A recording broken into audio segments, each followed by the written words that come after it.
Onto the sideboard, I also took your advice, Mr. Shearer, and I took out 2 of the Revoke Existences and added Core Sanctifiers. I kept 1 Revoke in just to be able to play something earlier, and so people wouldn't just expect me to be on Core Sanctifiers all the time. I was able to get rid of a Worm Coil Engine tonight with it, so I mean that was great. But the Sanctifiers have been good. I've played them as 2/3s, you know, because it's kind of hard to get rid of. You know, the Burst Lightnings and Arc Trails and Pyroclasms don't kill it, and it's hard to block it. And yeah, I mean, it's been fine. It's been great. It's a good card, and it does exactly what I want to do in the deck, which is be aggressive but have answers at the same time. 4-core Firewalker. They've been fine. I made one of them pro blue and green today, so it was protection from red, blue, and green, and that was pretty funny.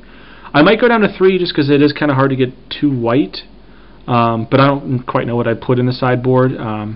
Maybe another Revoke Existence so I could have both of these, or maybe a War Priest of Thune just to diversify more.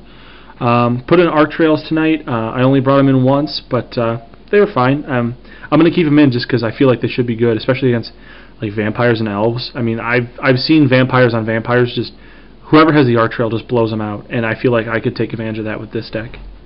3 Marker Mutinies.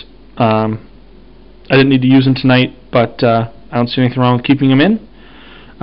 Pretty standard if you're playing a red deck. The only thing is you just have to be sure that you're going to win when you play the Marker Mutiny, unless something goes terribly wrong. There's no point in giving them back the creature. I mean, that's just so counterproductive. And then finally, finishing the set of Cunning Spark Mages, and then adding in another Basilisk Collar, just in case they destroy the first one. It's easier to draw it if there's 2, plus the Stoneforge Mystics, and it's good on more things than just a Cunning Spark Mage. Putting it on Plated Geopede is great. First Strike plus Death Touch is just game over for a lot of decks, so I've been fine with that setup. I normally just take out the Adventuring Gear and put in the Basilisk Collar. So anyway, I don't have any specific sideboard plans. Tonight what I did was against the blue-white control and the blue-black control deck I played, I took out like some Adventuring Gears and some Journey to Nowheres, and I added in the Core Sanctifiers in case they had some artifacts, or in case they had Journey to Nowhere. Or like the guy was playing Contaminated Grounds in the blue-black deck and some Spreading Seas, so being able to possibly get rid of those was pretty helpful. Against the black-green deck, I did a lot. I put in Mark Mutinies because he had Ob Nixilis, and so that was pretty cool being able to landfall him and attack with him. And I put in Arc Trails to kill his birds and kill his cobras and his Oracle Moldias. And then against Pyromancer's Ascension, I brought these in, and I kept them in even after he told me he was off of Pyromancer's Ascension, because I figured that maybe he would switch back in Game 3, and I was able to kill the Worm Coil Engine for the win with the Revoke Existence. And I also brought in the Core Firewalkers because A, it's good beater.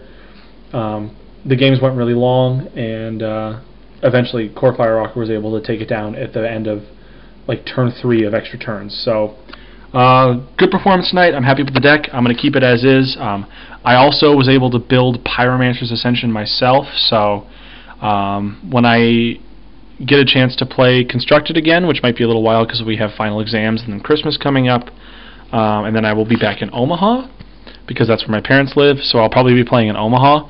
I might try Pyromancer's Ascension down there just to switch things up, so you might expect a Pyromancer's Ascension video from me at some point in the future. I can put the deck list, on my blog or something if anybody wants it. So anyway, this is Sean signing off, and hopefully you like the updates. Bye.